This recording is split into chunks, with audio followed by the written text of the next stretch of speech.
Hello, dear students. So, we are now going to start another chapter of physics, which is the second chapter of physics, and the name of this chapter is Force and Law of Motion. ठीक है, तो हम लोग पांचवा chapter overall fifth chapter start कर रहे हैं और फिजिक्स का दूसरा चैप्टर स्टार्ट कर रहे हैं। पहला चैप्टर फिजिक्स का था मोशन और सेकंड चैप्टर उसी से रिलेटेड, उसी का आगे का प्रोसीड कर रहे हैं हम लोग force and law of motion में। ठीक है, तो चलिए स्टार्ट करते हैं।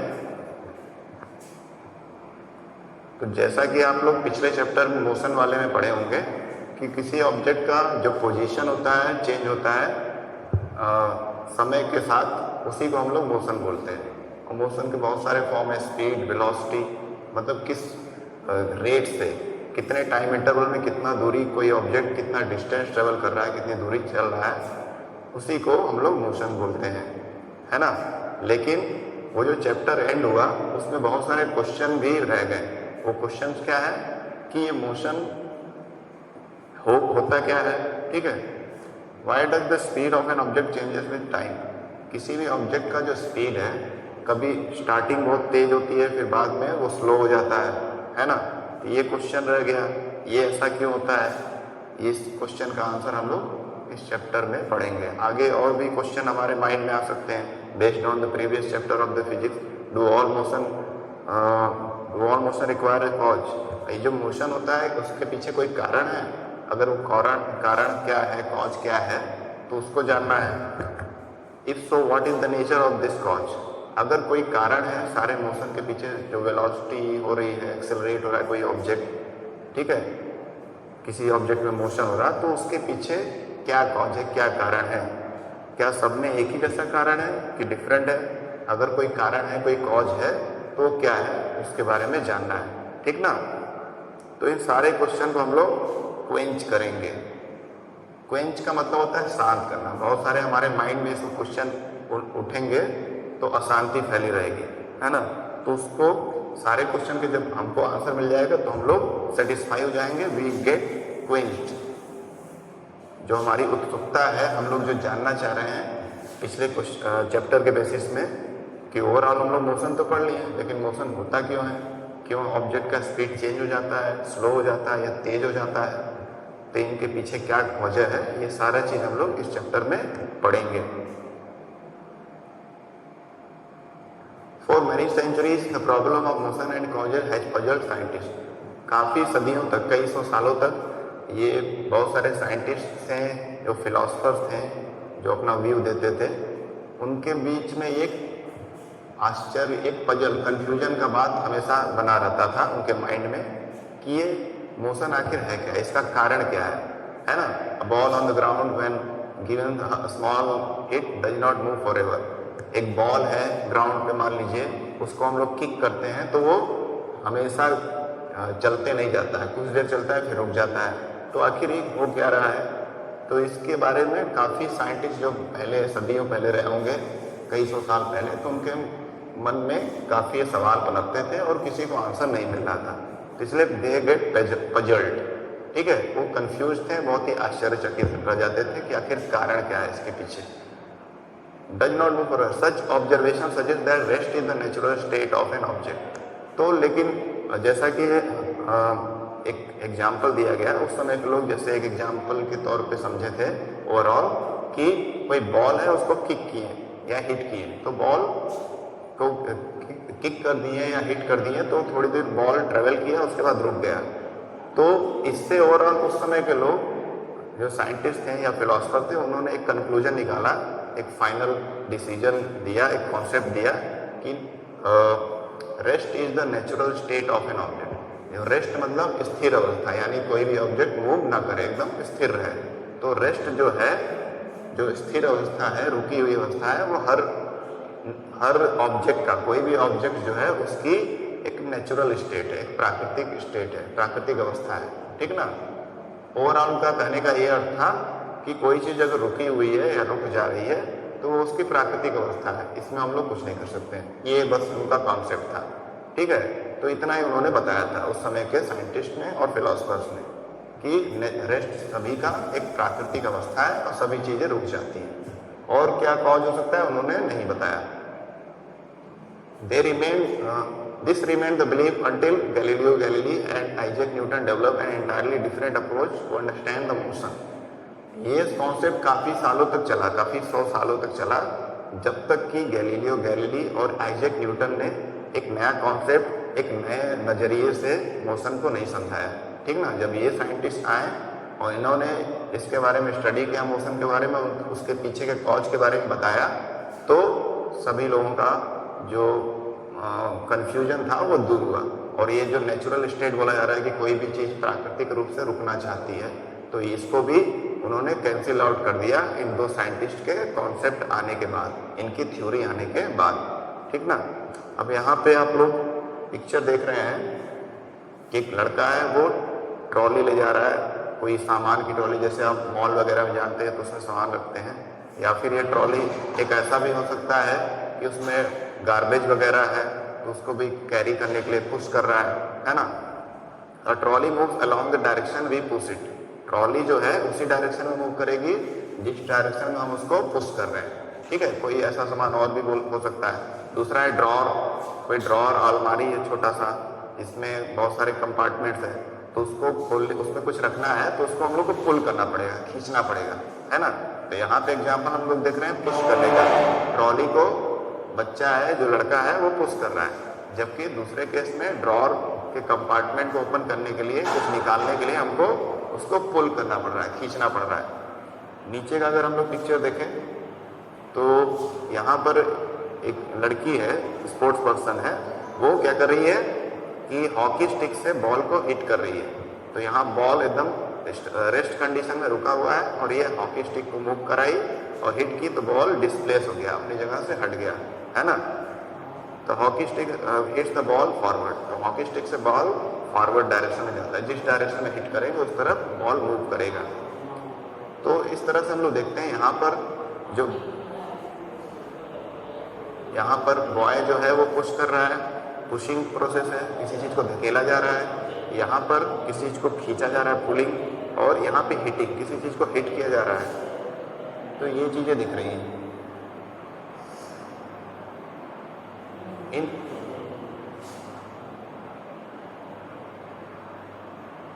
In our everyday life, we observe that some effort is required to put a stationary object into motion. जैसा कि हम लोग अपने डेली लाइफ में देखते हैं कि हमको कोई ना कोई एफर्ट लगाना बहुत ज़रूरी होता है ताकि किसी ऑब्जेक्ट में मोशन आए या किसी ऑब्जेक्ट के मोशन को रोका जाए, है ना। तो कुछ एफर्ट लगाएंगे, कुछ अपनी तरफ से प्रयास करेंगे, तभी कोई चीज़ रुक जाती है, या कोई चीज़ को अगर एफर्ट लगाते हैं, प्रयास करते हैं तो चलने लगती है। ये हम लोग अपने डेली लाइफ में देख सकते हैं। स्टेशनरी मतलब रुकी हुई, कोई रुकी हुई चीज़, ठीक है। तो उसको अगर कोई रुकी चीज़ है तो उस पर हम लोग क्या करेंगे, कुछ एफर्ट मेहनत करेंगे तो क्या करेंगे, वो मूव करने लगेगी, मोशन में आ जाएगी। या फिर कोई चीज़ चल रही है तो उस पर एफर्ट या जोर लगाएंगे तो वो रुक जाएगी। किस तरह से रुक जाएगी, या तो उसको पुश करेंगे तो रुक जाएगी, या पुल करेंगे तो रुक जाएगी। डिपेंड करता है कि किस कैसा उसका डायरेक्शन है और किधर पुश या पुल किया जा रहा है ना। We ordinarily experience this as a muscular effort and say that we must push or hit or pull on an object to change its state of motion. तो जनरली ये जो हम लोग एफर्ट लगाते हैं अपने बॉडी से, वो हमारा मस्कुलर फोर्स होता है, हमारे मसल्स के पावर से हम लोग एफर्ट लगाते हैं अपने बॉडी की हेल्प से। बॉडी में जो मसल्स का मूवमेंट होता है, उसी मूवमेंट के हेल्प से हम लोग चीज़ों को पुश या पुल करते हैं। तो इसको मस्कुलर एफर्ट बोलते हैं या मस्कुलर फोर्स भी बोल सकते हैं।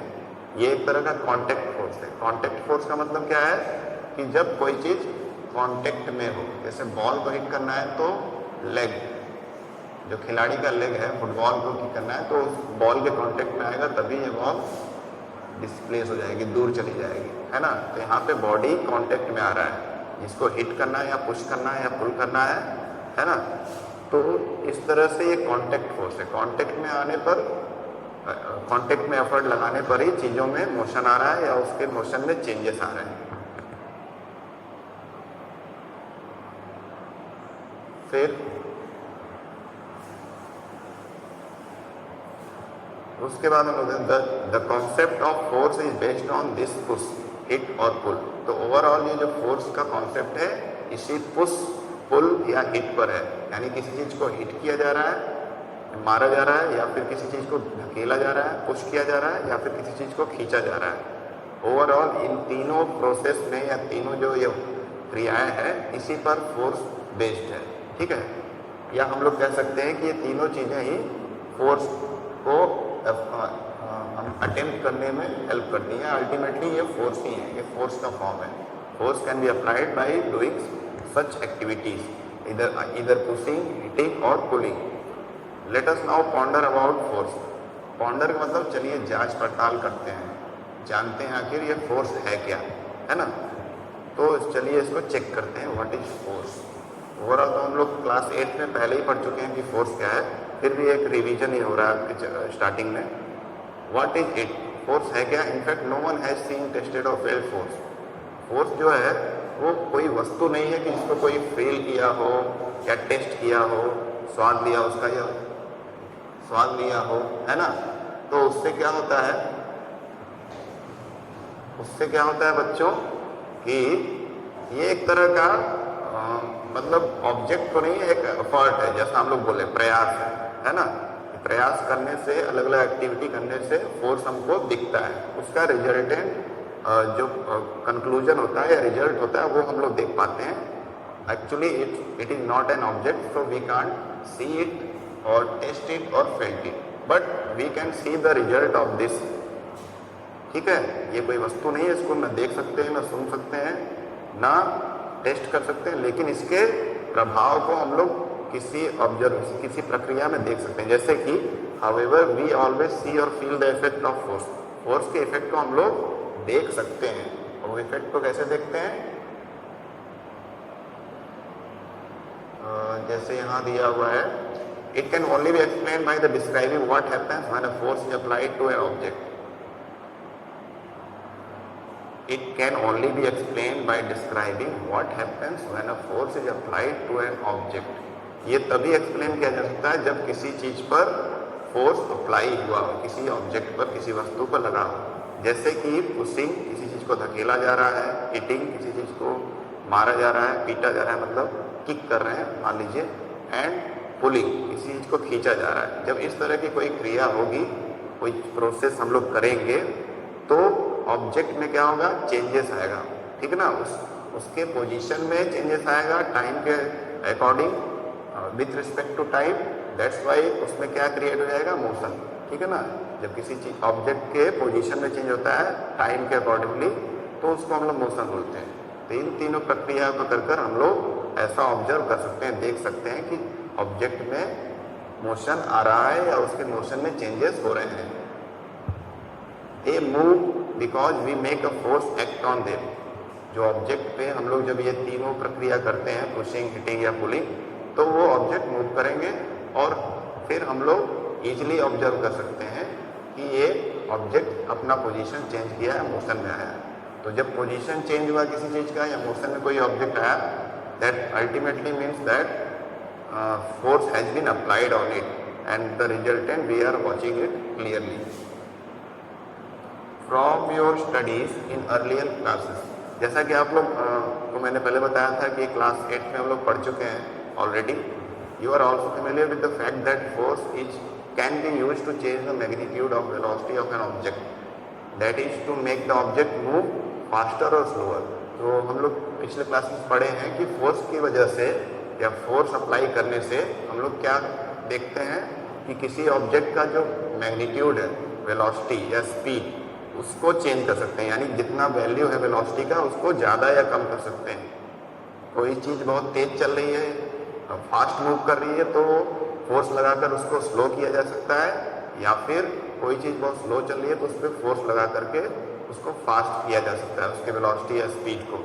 सिमिलरली किसी भी ऑब्जेक्ट पे फोर्स लगाकर उसके डायरेक्शन को भी चेंज किया जा सकता है। मान लीजिए कोई ऑब्जेक्ट इस डायरेक्शन में जा रहा है, तो अगर इधर से फोर्स लगाया गया तो ऑब्जेक्ट का डायरेक्शन इधर हो जाएगा, उल्टी दिशा में चलने लगेगा, ठीक है। तो फोर्स क्या करता है, किसी भी ऑब्जेक्ट के डायरेक्शन को भी चेंज कर सकता है, उसकी वेलोसिटी के वैल्यू में भी चेंज कर सकता है, साथ में किसी ऑब्जेक्ट के शेप साइज को भी चेंज कर सकता है, जिसका एग्जाम्पल नीचे स्प्रिंग से दिया हुआ है। स्प्रिंग वाला एग्जाम्पल क्लास 8 के चैप्टर में भी हम लोग पढ़े थे कि एक नॉर्मल स्प्रिंग है जो हाईली कंप्रेस्ड मतलब नॉर्मल कंप्रेस्ड साइज में है, और जब इसको दोनों तरफ से खींचते हैं, दोनों एंड को पुल करते हैं, तो इसका शेप नॉर्मल से काफ़ी बड़ा हो जाता है।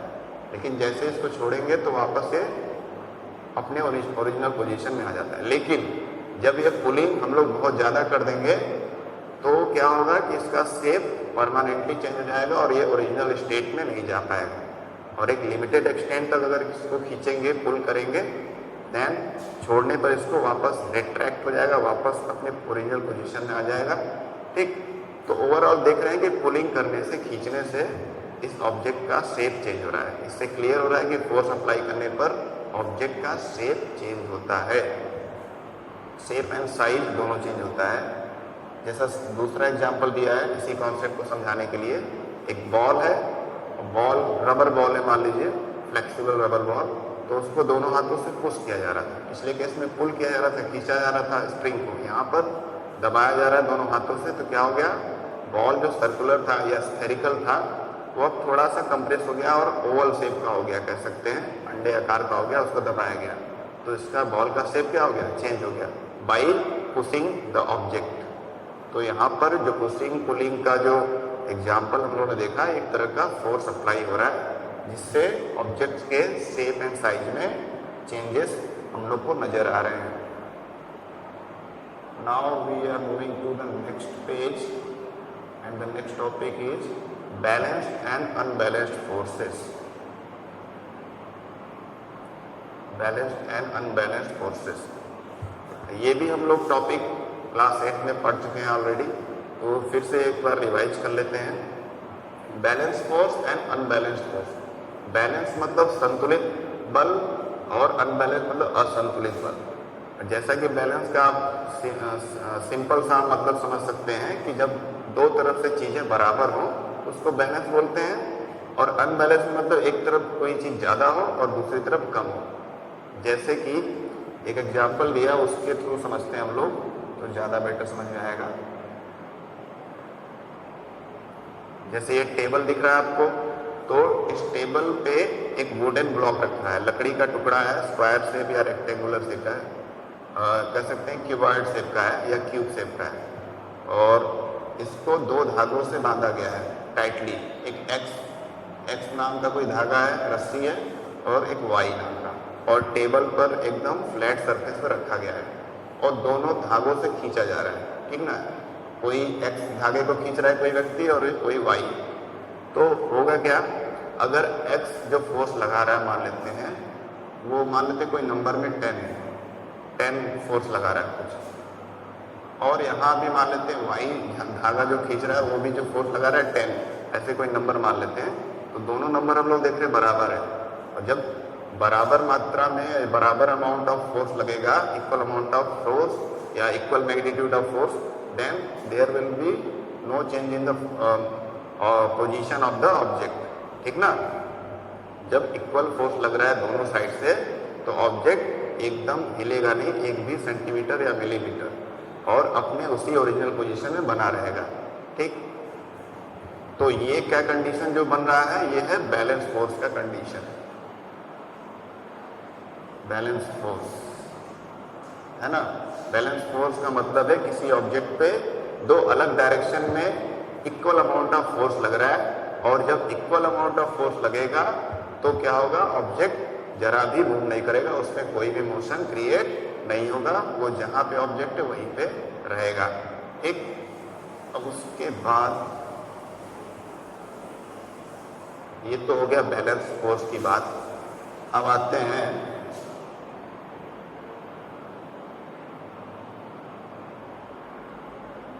ये पिक्चर, आप ध्यान से देखेंगे,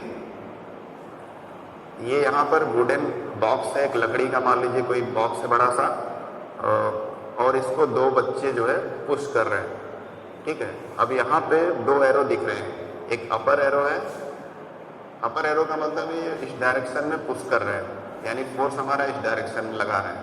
ठीक, और एक बैक एरो है, बैक एरो का मतलब है force of friction, force of friction जिसको भी हम लोग पिछले क्लास में पढ़ चुके हैं। फ्रिक्शन का मतलब क्या है कि it is the type of force which opposes the motion of the object, ठीक है, विच अपोजेस द मोशन ओवरऑल, यानी कोई भी ऑब्जेक्ट जब मूव कर रहा है, मान लेते कोई ऑब्जेक्ट इधर मूव कर रहा है तो फ्रिक्शन, ये मोशन मान लीजिए फॉरवर्ड में हो रहा है तो जो फ्रिक्शनल फोर्स होगा वो बैकवर्ड में लगेगा, यानी जिधर भी ऑब्जेक्ट मूव कर रहा है उसके जस्ट विपरीत दिशा में, अपोजिट डायरेक्शन में फ्रिक्शनल फोर्स लगता है। और ये फोर्स किस तरह का फोर्स है? एक सरफेस फिनोमेना वाला फोर्स है, सरफेस फिनोमेना का वाला फोर्स है, यानी ये सरफेस के कांटेक्ट में आने पर ये फोर्स लगता है। और चूंकि ये बच्चे जो है जमीन से इसको ड्रैग कर रहे हैं, धकेल रहे हैं, तो जमीन के कांटेक्ट में इसका निचला हिस्सा बॉक्स का, तो जमीन क्या कर रहा है कि फ्रिक्शनल फोर्स लगा रहा है इस ऑब्जेक्ट पे, और जितना फोर्स ये धकेलना है उतने ही फोर्स से ये फ्रिक्शनल फोर्स बैकवर्ड डायरेक्शन में इस मोशन के अगेंस्ट में लग रहा है, जैसा कि एरो शो कर रहा है। दोनों ही एरो क्या है, इक्वल अमाउंट में दिखने, मतलब उनका साइज इक्वल है। इसका अर्थ यही शो कर रहा है इस एग्जाम्पल में कि जिस फोर्स से वो आगे की तरफ पुश कर रहे हैं ऑब्जेक्ट को, उतने ही फोर्स से जमीन जो है या सरफेस जो है फ्रिक्शनल फोर्स लगा रहा है। दैट्स वाई ऑब्जेक्ट मूव नहीं हो रहा है ना। फिर अगले एग्जाम्पल में, मतलब इसी का आगे का स्टेप देखेंगे तो बच्चे जो है अपनी तरफ से और ज़्यादा एफर्ट लगा रहे हैं, और ज़्यादा उसको पुश कर रहे हैं, खेल रहे हैं, तो एरो देख रहे हैं आप बड़ा हो गया। इसका मतलब है कि इनका एफर्ट जो है और ज़्यादा हो गया, यानी और ज़्यादा अपनी तरफ से प्रयास कर रहे हैं पुश करने का। तो जितना ज़्यादा प्रयास कर रहे हैं उतना ही ज़्यादा फ्रिक्शनल फोर्स इस अपोजिट डायरेक्शन में लग रहा है ना। तो ओवरऑल यहाँ पे भी क्या हुआ कि ऑब्जेक्ट मूव नहीं किया, ये बॉक्स, ये बच्चे धकेल नहीं पाए, क्योंकि जितना फोर्स वो लगा रहे हैं, जितना ज़्यादा से ज़्यादा, उतना ही ज़्यादा नीचे से सरफेस वाला फ्रिक्शनल फोर्स उनके फोर्स को कैंसिल आउट कर दे रहा है, या अपोजिट डायरेक्शन में इक्वल फ्रिक्शनल फोर्स लग जा रहा है। तो ऑब्जेक्ट दोनों ही कंडीशन में मूव नहीं किया। फिर आता है कि यहाँ पर देखेंगे तो बच्चे जो है और ज़्यादा एफर्ट लगाए, मतलब स्टार्टिंग में एफर्ट थोड़ा लगाए, फिर और ज़्यादा, फिर बहुत ज़्यादा एफर्ट लगाए। तो यहाँ पे आप एरो देखेंगे कि एरो काफ़ी बड़ा बना है, जबकि फ्रिक्शनल फोर्स का एरो छोटा है। इसका अर्थ यही है कि यहाँ पे बच्चों ने एफर्ट बहुत ज़्यादा लगाया, यानी फोर्स, पुशिंग फोर्स जो है ज़्यादा लगाया, जिसकी वजह से ऑब्जेक्ट अब इधर मूव कर गया, और फ्रिक्शनल फोर्स जो है, जो ज़मीन से या सरफेस से इसके लोअर सरफेस पे लग रहा है इस बॉक्स के, वो कम हो गया। तो यहाँ पे ऑब्जेक्ट क्या हो गया, फॉरवर्ड डायरेक्शन में मूव कर गया, है ना, जबकि यहाँ पे मूवमेंट नहीं हो रहा था, ना ही यहाँ पर। और ये मूवमेंट क्यों हुआ? Because the force applied by this children on this box is greater than the force applied by the surface on this box which is frictional force. ठीक, तो ओवरऑल इससे हम लोग क्या समझे कि जहाँ पर फोर्स बराबर हो जा रहा है, जो पुश करने का है, और फ्रिक्शनल फोर्स जो नीचे से लग रहा है सरफेस के इक्वल है, इक्वल फोर्स लगता है, तो क्या बोलते हैं उसको? Balance force. तो बैलेंस फोर्स जहाँ भी रहता है वहाँ पे ऑब्जेक्ट में मोशन नहीं क्रिएट होता है, चाहे इस एफर्ट को देख लें बच्चों के या इस एफर्ट को। लेकिन जैसे ही फोर्स अनबैलेंस्ड हुआ, यानी एक तरफ से फोर्स ज़्यादा लगा और दूसरा कम हो गया, तो उस समय ऑब्जेक्ट क्या हुआ? मोशन में आ गया या मूवमेंट होना लगा उसमें। तो अनबैलेंस्ड फोर्स, अनबैलेंस फोर्स ही किसी ऑब्जेक्ट में मोशन या मूवमेंट ला सकता है, बैलेंस फोर्स नहीं। इससे यही क्लियर होता है, ठीक है। बैलेंस फोर्स से ऑब्जेक्ट जहाँ है वैसे ही रहेगा, जैसा अभी हम लोग अभी ऊपर की पिक्चर में देखे थे, यहाँ पर ये वाला कि जो वुडन ब्लॉक है, ना इधर घूम रहा है ना इधर जा रहा है, क्योंकि इक्वल फोर्स दोनों लग रहा है दोनों तरफ से। और वैसे सेम कंडीशन यहाँ पहले और दूसरे केस में था, लेकिन यहाँ पर फोर्स जो है अनबैलेंस्ड हो गया, तो मोशन दिखने लगा, हमको ऑब्जर्व होने लगा फोर्स का इफेक्ट।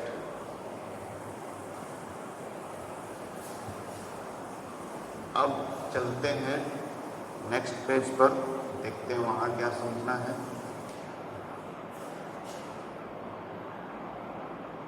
ये सारी चीज़ें इसी बारे में दी गई हैं। जिसको मैंने समझा दिया है। Now we are going to the third page of this chapter, first law of motion. यहाँ से आपको कुछ नया पढ़ने को मिलेगा जो आप क्लास 8 में नहीं पढ़े। लॉ ऑफ मोशन यानी मोशन का सिद्धांत। क्या है ये मोशन का सिद्धांत? इसके लिए गैलीलियो का थोड़ा सा ऑब्जर्वेशन या उनका एक्सपेरिमेंट समझना पड़ेगा इस पिक्चर के थ्रू। तो उसके लिए हम क्या करेंगे कि पहले थोड़ा पढ़ लेते हैं इसको। By observing the motion of an object on an inclined plane, Galileo deduce that object move with a constant speed when no force acts on them. ठीक है कि कुछ ऑब्जेक्ट में मोशन, कुछ ऑब्जेक्ट में जो मोशन होता है उसको गैलीलियो ने ऑब्जर्व किया इंक्लाइंड प्लेन पे। इंक्लाइंड प्लेन का मतलब ऐसा स्लोपी, मतलब एकदम हॉरिजॉन्टल नहीं, स्लोपी, ढलान वाला ऐसा कोई क्षेत्र रहे या फिर कोई प्लेन रहे, तो वहाँ पे गैलीलियो ने ऑब्जेक्ट्स का मोशन देखा, मतलब उनमें मूवमेंट देखा कि कैसे ऑब्जेक्ट मूव कर रहे हैं। और उसके बाद उन्होंने पाया कि ऑब्जेक्ट जो है ढलान क्षेत्र पे एक कांस्टेंट स्पीड से मूव करते हैं और उस पर कोई भी फोर्स नहीं जब लगा रहता है। He observe that when a marble rolls down, marble का मतलब है कि मार्बल की गोली, मतलब जो बहुत ही स्मूथ होती है, उसका सरफेस बहुत ही चिकना होता है, उसकी छोटी छोटी बीट्स या गोली जिसको बोल सकते हैं, उसको जब ऐसे और जो स्लोपी एरिया से उसको छोड़ा जाता है ऊपर से, तो एक कांस्टेंट स्पीड से नीचे की ओर गिरती है और उस पर कोई फोर्स अप्लाई नहीं रहता है। Its velocity increases. लेकिन ये भी देखा गया, उन्होंने देखा गैलीलियो ने, इसको पहले बना लेते हैं। एक इंक्लाइंड प्लेन है, मान लेते हैं ऐसे कोई ढलान वाला क्षेत्र है, क्षेत्र नहीं सरफेस है, और यहाँ पर कोई मार्बल का बॉल है, मार्बल का स्मूथ चिकना शाइनिंग बॉल है जो ऊपर से स्लोपी एरिया से नीचे की तरफ छोड़ दिया गया। तो ये नीचे आ रहा है ना, नेचुरल सी बात है, नीचे की तरफ आएगा क्योंकि ग्रेविटेशनल फोर्स भी यहाँ अप्लाई हो रहा है। तो वो नीचे आ रहा है और जैसे जैसे नीचे आ रहा है उसकी स्पीड क्या हो रही है, वेलोसिटी या स्पीड उसकी क्या हो रही है, बढ़ रही है। ठीक ना, जैसे जैसे नीचे आ रहा है इंक्लाइंड प्लेन पे या स्लोपी प्लेन पे, तो उसकी स्पीड बढ़े जा रही है। 9.5 है जैसा कि इस पिक्चर में दिया हुआ है। इस पिक्चर में जैसे जैसे ऑब्जेक्ट नीचे आएगा, रोल डाउन होकर घूमते घूमते घूमते घूमते उसकी स्पीड बढ़ती ही जाएगी। फिर in the next chapter you will learn that marble falls under the unbalance force of gravity. जैसे कि मैंने बोला कि कोई भी ऑब्जेक्ट ऊपर से नीचे ग्रेविटेशनल फोर्स की वजह से आती है, अर्थ के निचले सरफेस या किसी सरफेस पे आती है ऊपर से, तो उस पर ग्रेविटेशनल पुल लगता है, ग्रेविटेशनल फोर्स लगता है। तो उसके बारे में हम लोग नेक्स्ट चैप्टर में पढ़ेंगे फिजिक्स के। लेकिन फिलहाल हम लोग क्या देख लें,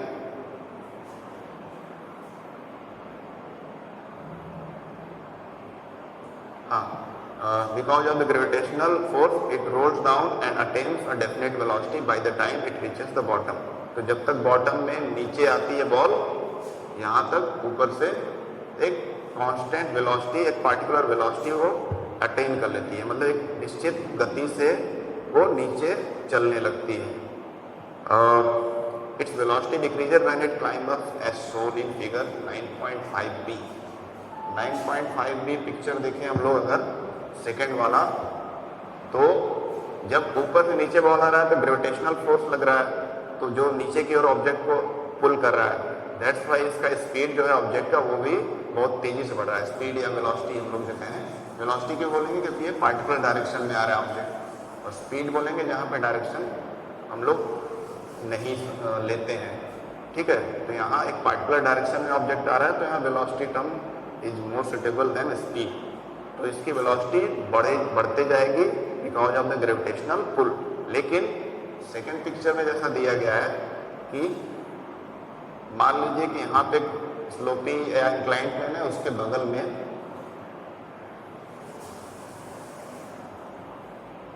बगल में दूसरा इंक्लाइंड प्लेन है। तो बॉल यहाँ से गिरा और फिर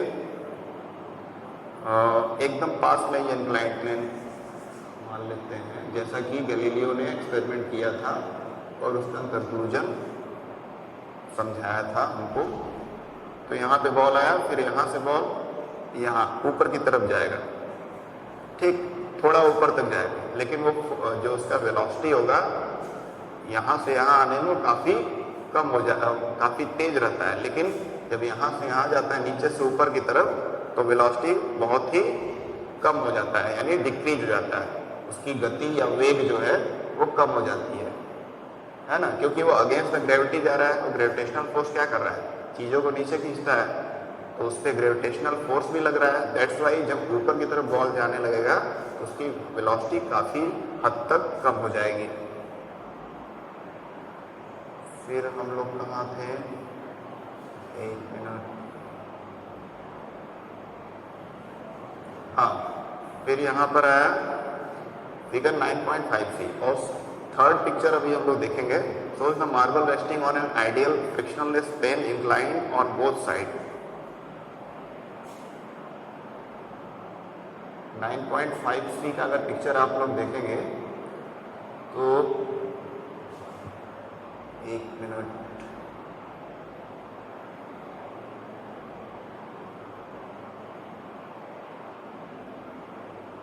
हाँ, तो इसमें यही दिया गया है कि ऑब्जेक्ट यहाँ से एक इंक्लाइंड प्लेन स्लोपी प्लेन से यहाँ गिराया गया कोई बॉल मार्बल का, बहुत तेजी से नीचे आया, ग्रेविटेशनल फोर्स यहाँ लग रहा है इसके ऊपर। फिर उसके बाद ये बॉल जो है दूसरी डायरेक्शन, दूसरे इंक्लाइंड प्लेन जो इसी से जुड़ा हुआ है उसमें दूसरी तरफ जाएगा, और ये बॉल प्रयास करता है कि जितने हाइट से यहाँ नीचे आया उतने हाइट में दूसरे इंक्लाइंड प्लेन पे पहुँच जाए, है ना। लेकिन उतना वो पहुँच नहीं पाता है, क्योंकि यहाँ पर उसका वेलोसिटी है वो कम हो जाता है ग्रेविटेशनल पुल की वजह से, ग्रेविटेशनल फोर्स की वजह से। अब अगर मान लेते हैं, इसमें पिक्चर में आप थोड़ा सा कंफ्यूज भी हो सकते हैं। इसमें बहुत सारी पॉसिबिलिटी दी गई है कि बॉल जो है नीचे आ रहा है, तो हो सकता है लगभग उसकी ऊंचाई तक पहुँचे या थोड़ा दूर तक चले जाए, या फिर प्लेन को हम लोग थोड़ा सा और इसको टिल्ट करें और थोड़ा सा इधर की तरफ झुका दें, या फिर और झुका दें, या फिर पूरे प्लेन को एकदम सीधा कर दें। यानी बॉल ऐसे आया और यहाँ पहुँचा, फिर यहाँ से यहाँ हॉरिजॉन्टल प्लेन बना दिए। तो ये इंक्लाइंड प्लेन से बॉल इधर एक हॉरिजॉन्टल प्लेन पे आ गया। अब यहाँ पे प्रभाव क्या होगा, इफेक्ट क्या होगा कि जिस स्पीड से बॉल यहाँ आ रही है उसी स्पीड से ये हॉरिजॉन्टल प्लेन पे चलती जाएगी, और वो बॉल क्या प्रयास करेगी कि जितना ऊंचाई से आई है उतनी ऊंचाई पे जाने के लिए वो प्रयास करेगी, और इसी वजह से वो बॉल मूव करती चली जाएगी आगे तक। अगर ये प्लेन दूसरे साइड का जो इससे अटैच है इंक्लाइंड प्लेन से हॉरिजॉन्टल कर दिया जाए तो, ठीक है। तो ये सब दिखाने से गैलीलियो समझाना क्या चाहते हैं उसको देखा जाए। गैलीलियो गैलीली क्या समझाना चाह रहे हैं। गैलीलियो अर्ज that when the marble is release from the left मतलब इधर वाला जो इंक्लाइंड प्लेन है, लेफ्ट साइड में जो पिक्चर में 9.5A में बना है, अगर उधर से रिलीज किया गया, छोड़ा गया बॉल ऊपर से टॉप से, तो it will roll down the slope and go up on the opposite side of the same height from which it was release. ठीक है, तो ये यहाँ से छोड़ा गया तो इसी प्लेन से लगा हुआ दूसरा इंक्लाइंड प्लेन है, तो दूसरे प्लेन पे वो चढ़ना चाहेगा, बॉल ऊपर जाना चाहेगा और ट्राई करेगा बॉल कि जितने हाइट से नीचे आया उतने ही हाइट से दूसरे प्लेन पे पहुँचे, है ना। If the inclination of the plane on both side are equal, अगर दोनों का इंक्लिनेशन यानी दोनों का जो ढलान वाला क्षेत्र है, ढलान वाला जो इसका प्लेन है, अगर बराबर है, इक्वली, ठीक है, और both sides are equal, then the marble will climb the same distance that it covered while rolling down। ठीक, यानी अगर इक्वल हाइट और इक्वल इंक्लिनेशन है तो बॉल यहाँ से ऊपर से रिलीज किया गया, छोड़ा गया, यहाँ नीचे आएगा और फिर यहाँ से टकरा के जस्ट ऊपर पहुँचेगा सेम हाइट पे जितने हाइट से छोड़ा गया, अगर वो दोनों इंक्लिनेशन सेम है तो प्लेन के। ठीक। If the angle of inclination of right side plane were gradually decrease, जैसा कि पिक्चर में दिया गया था कि कई सारे पॉसिबिलिटी दी गई थी कि अगर हम लोग, ये तो इक्वल दिया है कि ये जो प्लेन है इंक्लिनेशन का, ये और ये ब्लैक वाला जो लाइन है, ये दोनों इक्वल इंक्लिनेशन है, इक्वल बराबरी पर है, इसलिए बॉल जितनी गति से नीचे आया टकरा कर फिर नीचे फिर इस दूसरे प्लेन पे राइट साइड वाले पे पहुंच गया इक्वल हाइट पे। लेकिन जैसे जैसे हम लोग थोड़ा सा इंक्लिनेशन प्लेन का और बढ़ाते जाएंगे, यानी प्लेन को और टिल्ट करते जाएंगे, तो देखेंगे बॉल और ज़्यादा दूरी तक जा रहा है ना, यानी एक तरफ का जो इंक्लिनेशन है बढ़ाते जा रहे हैं। फिर रेड लाइन में देखेंगे यहाँ पे इंक्लिनेशन और बढ़ गया, और उसके बाद ऐसे ही बढ़ाते बढ़ाते और इंक्लिनेशन बढ़ा देंगे, यानी ये प्लेन बारी बारी से अगर चेंज करते जाएं, इसको तो ऐसे रखेंगे तो बॉल क्या है और दूरी तय करती जाएगी, ठीक ना। और अल्टीमेटली जब इस प्लेन को, ये प्लेन यहाँ से बॉल छोड़ा गया और अल्टीमेटली फाइनली जब इस प्लेन को पूरी तरह से हॉरिजॉन्टल कर दिया जाए तो बॉल जो है लगातार चलती जाएगी इस हॉरिजॉन्टल प्लेन पे, है ना। तो ये ऑब्जर्वेशन या ये एक्सपेरिमेंट उन्होंने, गैलीलियो ने करके दिखाया था। अब आइए इसको ओवरऑल कंक्लूड करते हैं कि क्या समझाना चाह रहे हैं गैलीलियो गैलीली। तो कहाँ पे थे हम लोग? हाँ, तो सेम इंक्लिनेशन रहेगा तो बॉल दूसरी तरफ इक्वली हाइट पे पहुंच जाएगा, लेकिन इंक्लिनेशन चेंज करेंगे तो बॉल थोड़ी सी और दूरी तय करेगा और ग्रेजुअली डिक्रीज, और right side were gradually decrease, then the marble would travel further distance.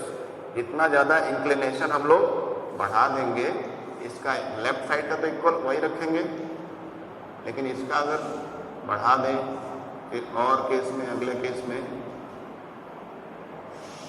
और बढ़ा दें या फिर फाइनली इसको, तो इस तरह से वो ज़्यादा दूरी तय करेगा बॉल, जितना ज़्यादा इंक्लिनेशन को और टिल्ट करेंगे राइट साइड में, है ना। तो बॉल उतनी ही ज़्यादा दूरी तय करेगी, और कितनी दूरी तय करेगी? जितनी ऊंचाई से वो फेंकी गई है या नीचे रोल डाउन हो रही है, लुढ़कते हुए नीचे जैसे आ रही है, जितनी ऊंचाई से उतनी ही दूरी वो तय करना चाहेगी बॉल। अब क्या है, if the right side plane were ultimately made horizontal, वही जो अगर राइट साइड का प्लेन इंक्लाइन करते हुए और नीचे टिल्ट करते करते करते अल्टीमेटली अगर हॉरिजॉन्टल कर दिया जाए एकदम प्लेन, तब क्या होगा? बॉल पे जो slope is reduce to zero, यानी स्लोप तो बचा ही नहीं, एक प्लेन बन गया, ऐसा प्लेन बन गया, है ना। यहाँ से बॉल गिरा, यहाँ आया और यहाँ से सीधे चला जा रहा है क्योंकि कोई इंक्लिनेशन है ही नहीं, तो यहाँ पे स्लोप जीरो हो गया या इंक्लिनेशन जीरो हो गया। The marble would continue to travel forever trying to reach the same height that it was released from. तो मार्बल ऐसे चलता जाएगा आगे, किसकी तलाश में, या क्या करने के लिए? वो बॉल चाहेगा कि मैं उतनी ऊंचाई में पहुंच जाऊं जितनी ऊंचाई से मुझे नीचे गिराया गया है। इसी तलाश में वो बॉल चलता ही जाएगा हॉरिजॉन्टल प्लेन पे सीधा, है ना। तो ये कुछ ऑब्जर्वेशन एक्सपेरिमेंटली गैलीलियो ने करके देखे थे मोशन टॉपिक से रिलेटेड। अब ये तो हम लोग कई बार समझ लिए, फिलहाल देखते हैं कि अल्टीमेटली वो कंक्लूड क्या करना चाहते हैं, क्या कॉन्सेप्ट देना चाह रहे हैं। The unbalanced force on the marble in this case are zero. तो जहाँ पे प्लेन एकदम हॉरिजॉन्टल हो जा रहा है वहाँ पे अनबैलेंस्ड फोर्स जो है जीरो हो जा रहा है। अनबैलेंस फोर्स जीरो का मतलब कि वहाँ पे बैलेंस फोर्स है ना। और बैलेंस फोर्स में क्या होता है? ऑब्जेक्ट तो मूव करता ही नहीं है, लेकिन यहाँ पे जो गैलीलियो ने कॉन्सेप्ट दिया है उनका अर्थ ये है, उनके कहने का ये मतलब है, force is required to change the motion of the marble but no net force is needed to sustain the uniform motion of the marble. कि ऑब्जेक्ट, एक बार फिर से मैं समझा दूँ, ये जो बोल रहे हैं कि ये इंक्लाइंड प्लेन है, यहाँ से बॉल गिराया गया और ये काफ़ी तेज स्पीड से या वेलोसिटी से नीचे आई बॉल, और फाइनली हम लोग क्या कर दिए, दूसरे प्लेन को एकदम हॉरिजॉन्टल कर दिए। तो बॉल इधर जा रही है एक सेम गति से, सेम स्पीड या सेम वेलोसिटी से जा रही है, कांस्टेंट वेलोसिटी जिसको बोलते हैं, जिसमें कोई चेंजेस नहीं हो रहे टाइम के रिफरेंस में। तो ये बॉल एक सेम वेलोसिटी से आगे बढ़े जा रही है। तो इसमें ये बोल रहे हैं गैलीलियो कि यहाँ पर अनबैलेंस्ड फोर्स जीरो है, यहाँ पे यानी कि कोई भी एक्स्ट्रा फोर्स नहीं लग रहा है, यानी सारे फोर्सेस क्या है, बैलेंस्ड है ना।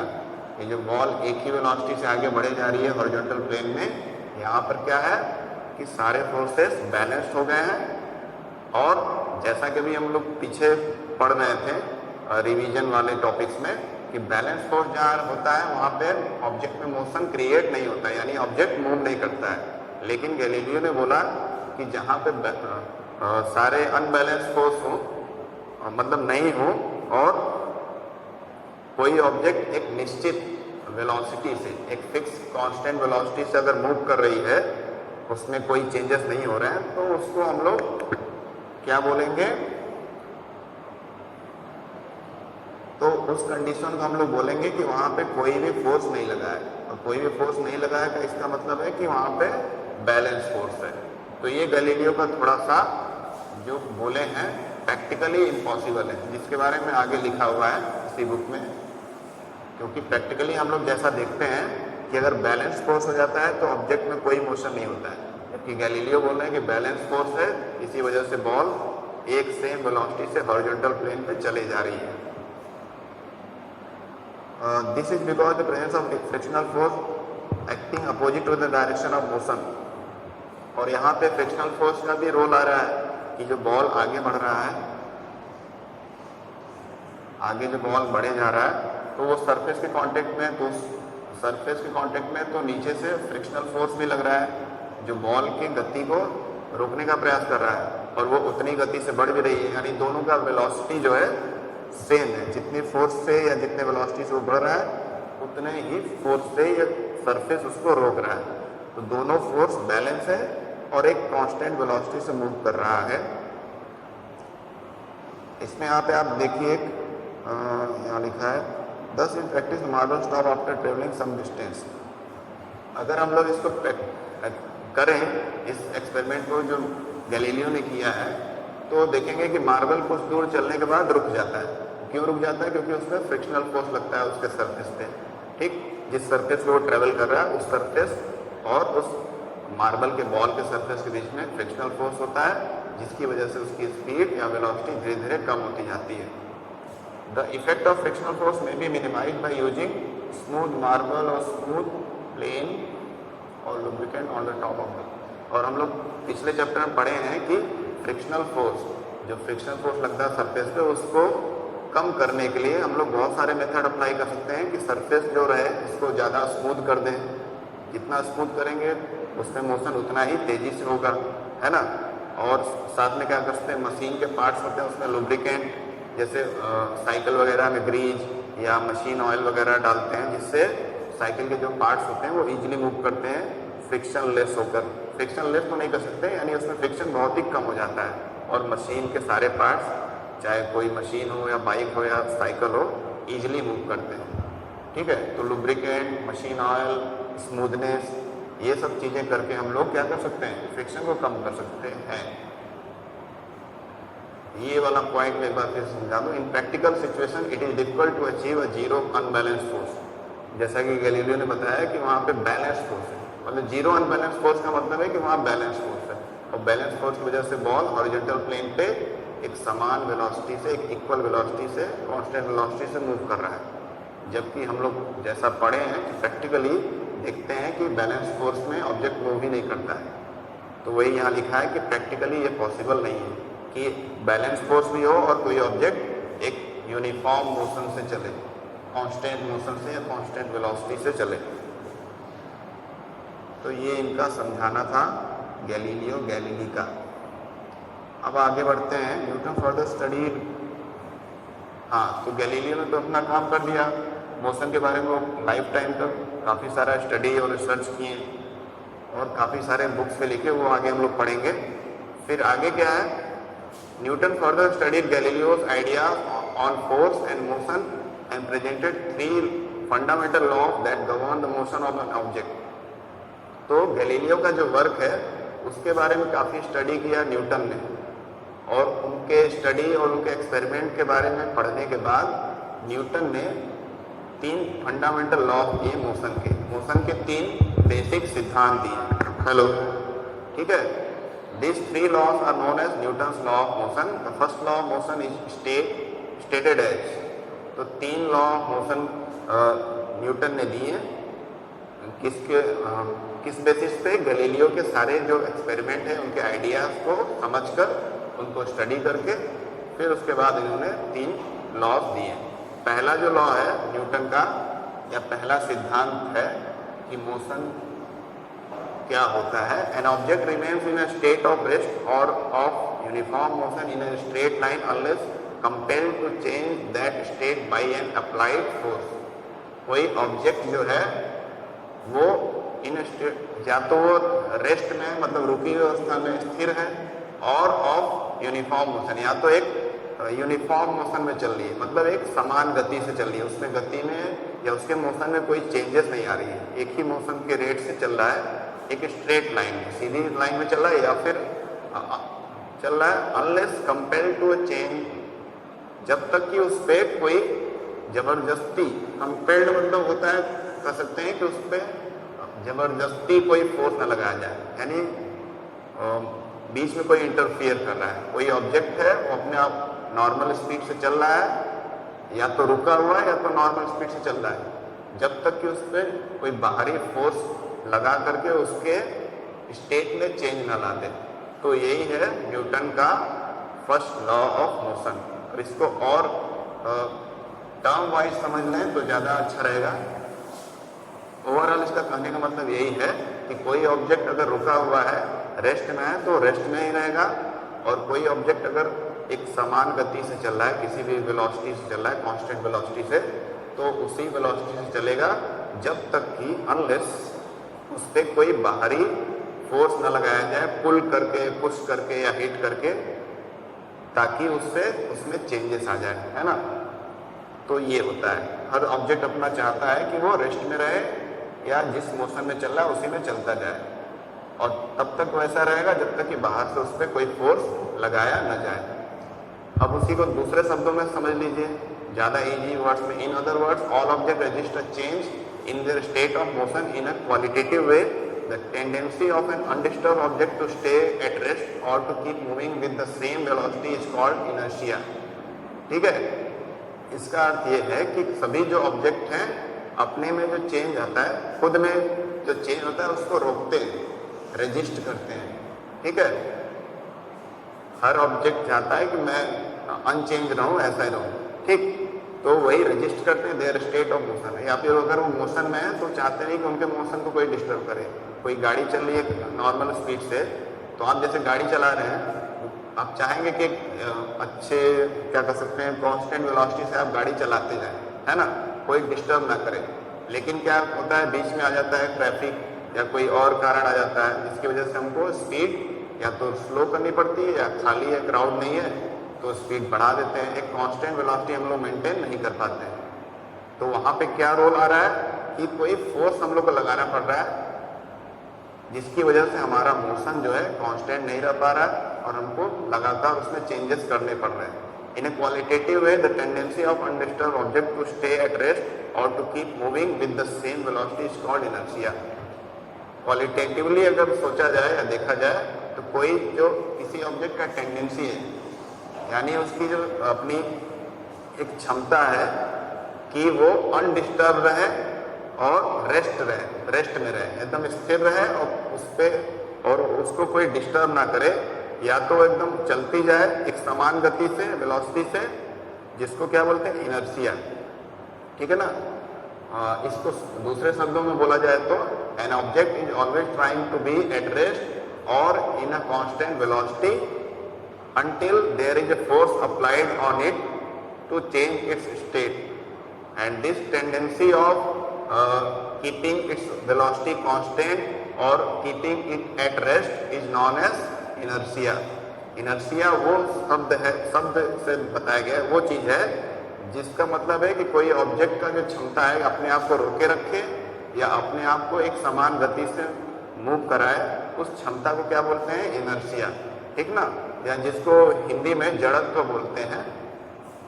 जड़त्व मतलब जैसे जड़ें होती हैं पेड़ की, वो अपने आप को रोकी रहती है, जिसकी वजह से पेड़ भी रुका रहता है, मतलब एक पोजीशन में फिक्स रहता है। तो उसी तरह यहाँ भी है कि हर चीज चाहता है कि मैं अपनी जैसे अवस्था में वैसे ही रहूँ, मुझे कोई डिस्टर्ब ना करे। और लेकिन हर चीज वैसे रह नहीं पाती है, लेकिन जो उस स्टेट में रहना चाहता है कि मैं ऐसे ही रहूँ, उस अवस्था को इनर्शिया बोलते हैं। This is why the first law of motion is also known as the law of inertia. इसीलिए जो फर्स्ट लॉ ऑफ मोशन है इसको लॉ ऑफ इनर्शिया भी बोलते हैं, क्योंकि इसका ओवरऑल मतलब यही है कि हर चीज अपने आप को रेस्ट अवस्था में चाहती है, रुकी हुई, मतलब अपने आप को चाहती है कि वो रेस्ट पे रहे, एकदम बिना किसी मोशन के अनडिस्टर्ब रहे, या तो अगर वो चल रही है तो चलती जाए। और इसी टेंडेंसी को इनर्शिया बोलते हैं, इसी क्षमता को, इसी चीज को मेंटेन करने की क्षमता को ही इनर्शिया बोलते हैं। अब आते हैं certain experiences that we come across while travelling in a motor car. जैसे कुछ डेली लाइफ एक्सपीरियंस यहाँ पे डिस्कस किए गए हैं कि डेली लाइफ में हम लोग कैसे समझ सकते हैं इनर्शिया क्या है। जैसे मोटर कार में इनर्शिया को समझा जाए, we tend to remain at rest with respect to the seat until the driver. जैसे कि हम लोग कार वगैरह में या बस में जाते हैं, ट्रेवल करते हैं, तो हम लोग सीट पे आराम से बैठे रहते हैं, कार चलती रहती है। मान लीजिए पहले तो इंटर करेंगे कार या बस में, और फिर गाड़ी वाला क्या करेगा कि वो चालू करेगा, स्टार्ट करेगा गाड़ी, तो क्या होगा कि आप जो है पीछे की तरफ धकेले जाएंगे, क्योंकि आप बैठे हुए थे और गाड़ी जो क्या कर अचानक से चालू हो गई, मोशन में आ गई। लेकिन आप तो मोशन में थे नहीं, आप तो स्थिर अवस्था में थे, बैठे ही थे। तो जैसे ही गाड़ी स्टार्ट होगी तो आप एक्सपीरियंस करेंगे खुद से, अगर ध्यान से आप देखें तो कभी भी अगर ट्रेवल आप कर रहे हैं इस बीच, तो जैसे ही गाड़ी स्टार्ट होती है तो आप पीछे की तरफ धकेले जाते हैं, क्योंकि आपका बॉडी रेस्ट में था और जो वैन है या कार है वो मोशन में आ गई। तो आपका बॉडी चाह रहा था कि वो रेस्ट में ही रहे, जैसा कि इनर्शिया का कॉन्सेप्ट है कि जो ऑब्जेक्ट जैसी अवस्था में वैसा ही रहना चाहती है। तो इसीलिए आपका बॉडी रेस्ट में रहने की चाह रहा था, इसलिए वो पीछे की तरफ धकेला गया, जबकि ऑब्जेक्ट जो है, कार जो है, आगे की तरफ मूव करना स्टार्ट हुई। ठीक, अब कार चल रही है, अब आप स्टेबल हो गए। अब आप क्या हो गया, आपका इनर्शिया किसमें चेंज हो गया? मोशन, कांस्टेंट मोशन में। अब आप कार का जो, या बाइक का, या सॉरी बाइक नहीं, कार हो या फिर बस वगैरह जो बड़ा वैन है, उसमें ये एक्सपीरियंस आप अच्छे से कर सकते हैं। तो वो चल रहा है, उसमें आप बैठे हैं। अब क्या हुआ कि अब कार के वेलोसिटी के साथ या बस की वेलोसिटी के साथ आपका भी वेलोसिटी मैच हो गया है, यानी आप भी उसी वेलोसिटी से चल रहे हैं, ऐसा हो गया। जैसे ही कार पे ब्रेक लगाएगा ड्राइवर, कहीं स्टॉपेज आएगा, तो आप एक्सपीरियंस करेंगे कि आप आगे की तरफ गिरेंगे, अपने सीट से आगे की तरफ झुक जाएंगे या थोड़ा सा गिर जाएंगे। ऐसा क्यों होगा? क्योंकि अचानक से गाड़ी रुक गई, गाड़ी जो है रेस्ट पे आ गई, मतलब स्थिर अवस्था में आ गई, जबकि आप क्या थे? गाड़ी के साथ मोशन में थे। तो आपका बॉडी क्या चाह रहा था कि अपने आप को मोशन में ही मेंटेन रखे। ठीक है, इसकी वजह से क्या हुआ कि ब्रेक लगाने पे भी हमारा बॉडी पीछे की तरफ ना रह के आगे आ गया, क्योंकि वो मोशन में ही रहना चाह रहा था इनर्शिया के अकॉर्डिंगली, है ना। तो दैट्स वाई हम वी मूव फॉरवर्ड और push forward when driver applies brake after driving car और व्हीकल फॉर सम टाइम। समझ गए? विद द एप्लीकेशन ऑफ, ये हो गया सडन एप्लीकेशन ब्रेक। तो यही चीजें थी कि इनर्शिया का यही अर्थ है कि हर कोई ऑब्जेक्ट का टेंडेंसी होता है कि वो अपने आप को रोके रखे, या तो स्थिर अवस्था में है तो स्थिर ही रहे, रुकी रहे, और कोई मोशन में है तो मोशन में ही रहे। और इस मोशन को डिस्टर्ब करता है फोर्स। जब फोर्स आ जाता है तो क्या होता है? ऑब्जेक्ट जो रुका रहना चाहता है वो रुका हुआ नहीं रह पाता है, फोर्स की वजह से उसके शेप, साइज और वेलोसिटी में चेंज हो जाता है। और सिमिलरली कोई ऑब्जेक्ट मोशन में है तो वो भी फोर्स की वजह से क्या होता है, डिस्टर्ब हो जाता है और उसका मोशन या वेलोसिटी ज़्यादा या कम हो जाता है। अब थोड़ा सा गैलीलियो का हिस्ट्री पढ़ लेते हैं शॉर्ट में। गैलीलियो गैलीली जो इटली के थे, पीसा शहर में इनका जन्म हुआ था 1564 में। और बचपन से इनका इंटरेस्ट था मैथमेटिक्स में, यानी मैथ्स या गणित पढ़ने में, और साथ में नेचुरल फिलॉसफी, प्राकृतिक फिलॉसफी, नेचर के बारे में फिलॉसफी वगैरह पढ़ने में इनका ज़्यादा इंटरेस्ट था। और मैथमेटिक्स, ये दो चीज़ों में इनका बहुत ज़्यादा इंटरेस्ट था। और उनके जो पिता थे विंसेंजो गैलीली, विंसेंजो गैलीली नाम के इनके पिता का था। तो वो चाहते थे कि मेरा बेटा डॉक्टर बने, लेकिन इनका इंटरेस्ट तो मैथ में था। फिर भी ये अपने पिता के दबाव में आकर क्या हुआ, एक मेडिकल कॉलेज में गए, डिग्री कॉलेज में, वहाँ पे मेडिकल की पढ़ाई करने लगे 1581 में, which he never completed because of his real interest in mathematics. लेकिन एडमिशन तो ले लिए, लेकिन वो पढ़ाई पूरा किए ही नहीं, क्योंकि उनका इंटरेस्ट तो मैथ में था। तो वो अल्टीमेटली उसको छोड़ दिए और मैथमेटिक्स में आगे वो काम करने लगे या पढ़ाई करने लगे। In 1586 he wrote his first scientific book the little balance, La Bilancetta, Bilancetta. ठीक है, तो उन्होंने 1586 में एक बुक लिखी, एक साइंस पे बेस्ड बुक, लिटिल बैलेंस, जिसका इटालियन नेम है ला बैलेंसिटा, in which he described Archimedes method of finding the relative density, जिसमें उन्होंने आर्किमिडीज प्रिंसिपल के बारे में या रिलेटिव डेंसिटी के बारे में बताया है कि चीज़ों का जो डेंसिटी होता है कंपैरेटिव, किसी एक ऑब्जेक्ट का डेंसिटी दूसरे ऑब्जेक्ट से किस तरह से रिलेट करते हैं, उसी को रिलेटिव डेंसिटी बोलते हैं, उसको कंपैरिजन करते हैं। तो उसके बारे में उन्होंने बताया था आर्किमिडीज मेथड के बारे में उस बुक में। फिर और उस बुक में क्या, लिटिल बैलेंस का मतलब है कि रिलेटिव डेंसिटी किस तरह से हम लोग मेजर कर सकते हैं ऑब्जेक्ट का बैलेंस की हेल्प से। जो तराजू या कोई स्पेशल टाइप का बैलेंस होता है बहुत सारे तरह के, तो किस तरह से बैलेंस का यूज करके रिलेटिव डेंसिटी ऑब्जेक्ट का मेजर कर सकते हैं, उसके बारे में इस बुक में लिखा था काफ़ी डिटेल में। फिर 1589 में उन्होंने काफ़ी सारे एसेस लिखे, डी मोटू बोल सकते हैं या मोतू। He presented his theories about falling object using an inclined plane. जैसा कि अभी हम लोग पढ़ रहे थे इनका एक्सपेरिमेंट इंक्लाइंड प्लेन वाला, कैसे मार्बल की बॉल नीचे गिरती है और किस तरह से वो स्लो डाउन हो जाती है, स्लो हो जाती है। पहले स्पीड तेज रहता है, लेकिन सरफेस में नीचे आने पर उसकी स्पीड स्लो हो जाती है, एज ऑफ डिसेंट, ठीक ना। तो इसके बारे में इस बुक में उन्होंने एसेस में अपने लिखा है। नाउ आगे इनके बारे में देखते हैं। 1592 में appointed professor of mathematics at the university of पैडुआ। तो पैडुआ यूनिवर्सिटी में उनको प्रोफेसर पद के लिए, प्रोफेसर पोस्ट के लिए अपॉइंट किया गया। यूनिवर्सिटी ऑफ पैडुआ जो रिपब्लिक ऑफ वेनिस जो सिटी है या वेनिस शहर है इटली का, पहले वो अलग देश हुआ करता था उस समय। तो वहाँ के यूनिवर्सिटी, पैडुआ यूनिवर्सिटी में उनको मैथमेटिक्स का प्रोफेसर पद मिला, यानी वो जॉब करने लगे मैथमेटिक्स प्रोफेसर के पद पे। Here he continued his observation of theory of motion, और वहाँ पे मैथमेटिक्स के प्रोफेसर के तौर पे वो अपना काम भी करते गए और साथ में मोशन की थ्योरी, जो मोशन ऑब्जेक्ट में जो मोशन होता है उसके बारे में भी काफ़ी सारा स्टडी करने लगे। और ये इंक्लाइंड प्लेन का सारा जो उन्होंने सोचा, उस सारी चीज़ों को वहीं पर वो ट्रायल करने लगे और एक्सपेरिमेंटली उसको किए भी।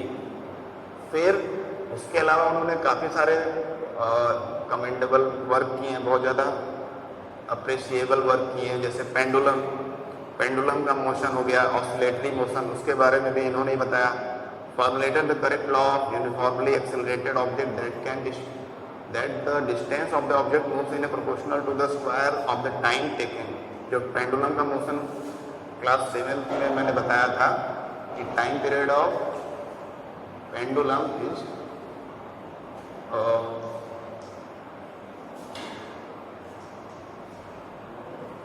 है ना, तो ये होता है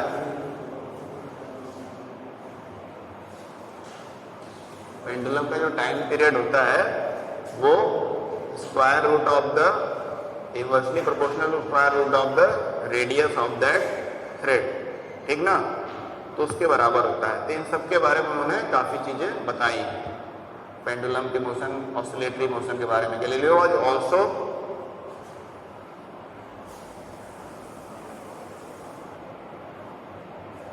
ऑल्सो रिमार्केबल क्राफ्टमैन, वो काफ़ी अच्छे क्राफ्टमैन भी थे, मतलब बहुत सारी कलाकृति और बहुत सारी चीज़ें भी बनाए थे उन्होंने। जैसे कि उन्होंने टेलीस्कोप बनाया और optical performance was much better than that of the other telescope available during those days. अब उनके समय में उन्होंने अपना सबसे बेस्ट टेलीस्कोप बनाया था और लोगों के कंपेरिजन में, यानी उस समय जितने भी टेलीस्कोप बने थे दुनिया में, उनका जो टेलीस्कोप था उन्होंने जो खुद बनाया था वो सबसे बेटर था, ठीक है। उनका जो ऑप्टिकल परफॉर्मेंस था, मतलब उनके लेंसेस और जो करेक्शन था किसी प्लेनेट को देखना उसके थ्रू, वो काफ़ी बेटर था सभी से। Around 1640 he designed the first pendulum clock। फिर 1640 में उन्होंने पेंडुलम क्लॉक बनाया, ठीक है ना, पेंडुलम से चलने वाला, जो पेंडुलम ऑसिलेटरी मोशन होने वाला जो क्लॉक होता है उसका डिजाइन या सबसे पहला क्लॉक उन्होंने ही बनाया। In his book Starry Messenger on his astronomical discovery. Starry Messenger एक उन्होंने बुक लिखा, ऐसे बहुत सारी उन्होंने बुक लिखी, इसमें से एक है स्टारी मैसेंजर, जिसमें उन्होंने एस्ट्रोनॉमिकल डिस्कवरीज के बारे में लिखा है, यानी स्पेस में जो डिस्कवरी उन्होंने की अपने टेलीस्कोप की हेल्प से, जो देखा उन्होंने, उसके बारे में उन्होंने डिस्क्राइब किया है। Galileo claim to have seen mountains on the moon. Galileo ने यह भी दावा किया कि मैंने अपने टेलीस्कोप से जो मून है, चंद्रमा, उस पर माउंटेन देखे हैं, है ना। तो ये सब उन्होंने इस बुक में डिस्क्राइब किया है। द मिल्की वे को भी देखा, उन्होंने बोला कि उसमें बहुत सारे हजारों तारे हैं, टीनी स्टार्स हैं और 5 बड़े बड़े ऑब्जेक्ट्स हैं जैसे कि जुपिटर। तो ये सारा उन्होंने डिस्क्राइब किया अपने स्टारी मैसेंजर बुक में। इन इस book discourse on floating bodies and letters on the sun spots. इसमें इन्होंने क्या डिस्क्लोज किया है, his observation of sun spot, जो सूर्य के ऊपर थोड़ा सा धब्बा या स्पॉट है, उसके बारे में भी काफ़ी सारा चीज़ डिटेल में उन्होंने बताया है, जो उन्होंने अपने टेलीस्कोप से ऑब्जर्व किया था।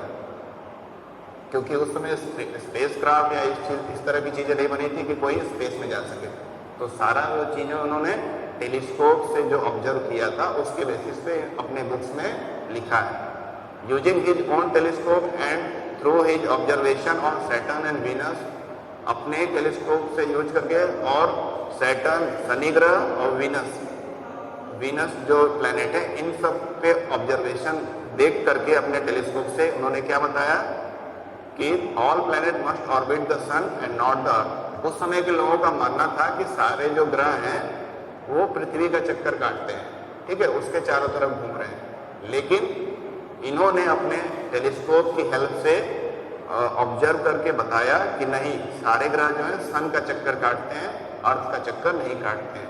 तो इनका ये सिद्धांत, मतलब जो थ्योरी था, सबसे अलग था, क्योंकि बाकी लोग का वही मानना था कि सारे ग्रह पृथ्वी का चक्कर काटते हैं, सन का नहीं। जबकि इन्होंने अपने टेलीस्कोप के ऑब्जर्वेशन से फाइनलाइज किया, कंक्लूड किया कि नहीं, आप लोग जो बोल रहे हो गलत है, all planet orbit the sun not the earth. सारे ग्रह सन का चक्कर लगाते हैं, उसको ऑर्बिट करते हैं, अर्थ को नहीं, ठीक है।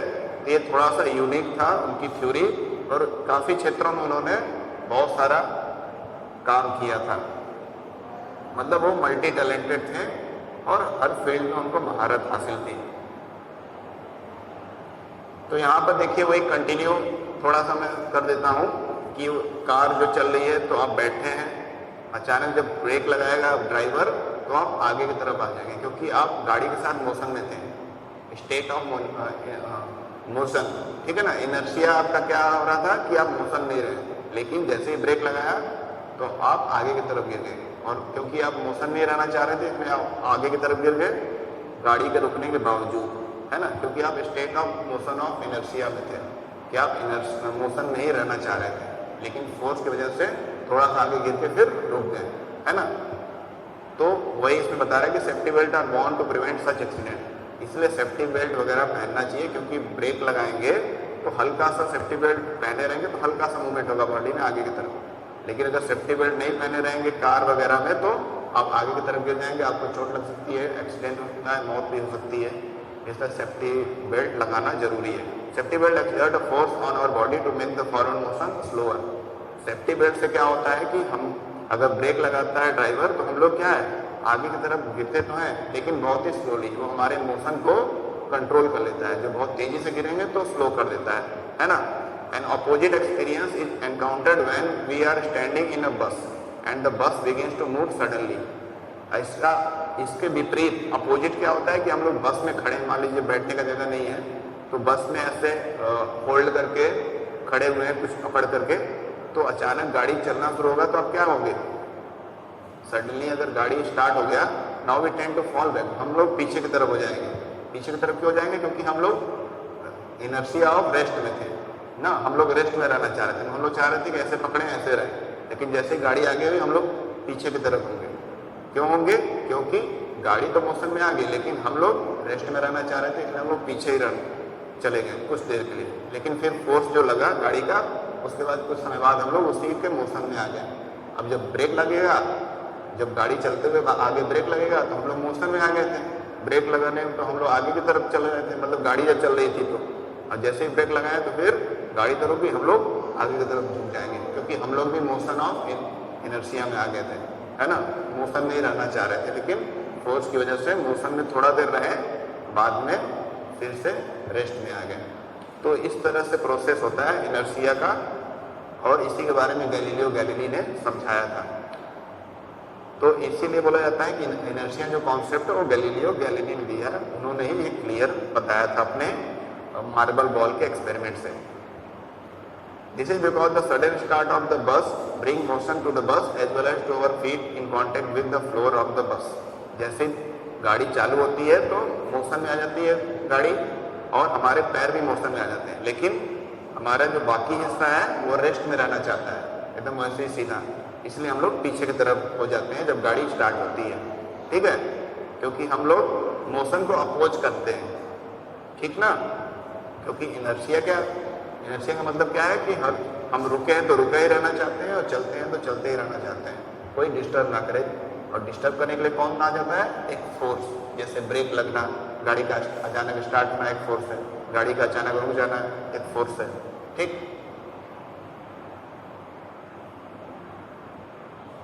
है। तो यहाँ तक हम लोग पढ़ लिए, नेक्स्ट वीडियो में यहाँ से स्टार्ट करेंगे। अगर कोई आपको डाउट हो तो हम लोग लाइव क्लास में उसको डिस्कस करेंगे। Okay, thank you.